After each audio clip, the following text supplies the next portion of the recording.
அதாவது கல்யாணம் பண்ணணும் புதுசில் புருஷ மனைவி ரொம்ப அன்பாக இருப்பாங்க.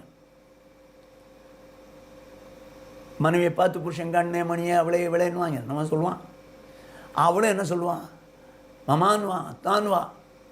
கல்யாணம் புதுசில் இந்தாங்க மாமா ப்ரெஷ்ஷு, இந்தாங்க மாமா பேஸ்ட்டு, இந்தாங்க மாமா டவல், சுடு தண்ணி வச்சுருக்கிறேன் குளிப்பாட்டி விடட்டா, அப்படி தான் கேட்பா. நல்லது தான், செய்ய வேண்டியது தான். சாயங்காலம் வேலைக்கு போயிட்டு வந்த உடனே அவன் ஷூவை உட்கார்றான், ஷூவை கலத்துறதுக்கு ட்ரை பண்ணுறான். நீங்கள் கலத்தாங்க மாமா, நான் கலத்தி விட்றேன், ஷூவை கலத்துறா. அதே நேரத்தில் சாக்ஸையும் கலத்தி விட்றா. மாமா டீ கொண்டு வரட்டா, இல்லை போன்விட்டா கொண்டு வரட்டாங்க. ஆஹா, எனக்கு என்ன அருமையான மனைவி கத்தர் கொடுத்துருக்காருப்பான்னு சொல்லி நான் சந்தோஷப்படுறான். இப்போ டீ போட்டு கொண்டு வர்றான். 1 வருஷம் ஆச்சு. 1 வருஷம் கழிச்ச உடனே அத்தானால் ஒரு ஆசீர்வாதம் குவா அதை கையில் பிடிச்சிக்கா. இப்போ இவன் கேட்குறான், ஏம்மா இந்த ப்ரெஷ் எங்கம்மா, பேஸ்ட் எங்கம்மா? மாமா பாத்ரூமில் இருக்கோம், எடுத்துங்க. டவல் கொடியில் காய எடுத்துங்க, தண்ணி சுடு தண்ணி போட்டு குளிச்சுங்க. சாயங்காலம் திரும்பி வர்றான் ஆஃபீஸ்லேருந்து, உட்கார்றான். அன்னைக்கு ஷூவை கலத்தினவா டீப்பா குழந்தையோடு வந்து நிற்கிறா. இப்போ தன் கையே தனக்கு உதவி. இவனே ஷூவை கலத்தினான், இவனே சாக்ஸை கலத்தினான். இப்போ ஒரு டீ போட்டு கொண்டு வாமான்றான். தாகமாக இருக்குது, டயர்டாக இருக்குது, ஒரு டீ.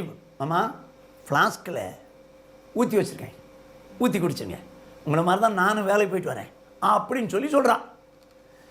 3வது வருஷத்தில் அடுத்த ஆசீர்வாதம் மாமாவால் குவா.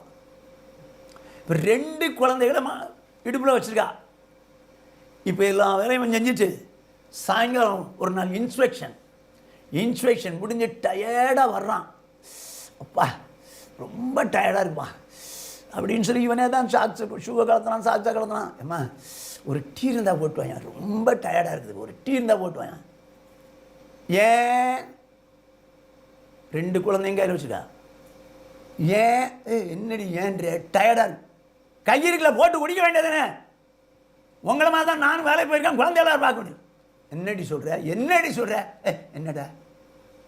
என்னடா என்னப்பா ஆதி இருந்த அன்பு என்னாச்சுங்க? அத்தான்னு சொல்ல, மாமான்னு சொல்ல, இதோங்க ப்ரெஷ்ஷுங்க, ஐயோ சில வருஷங்களுக்குள்ளே போடா.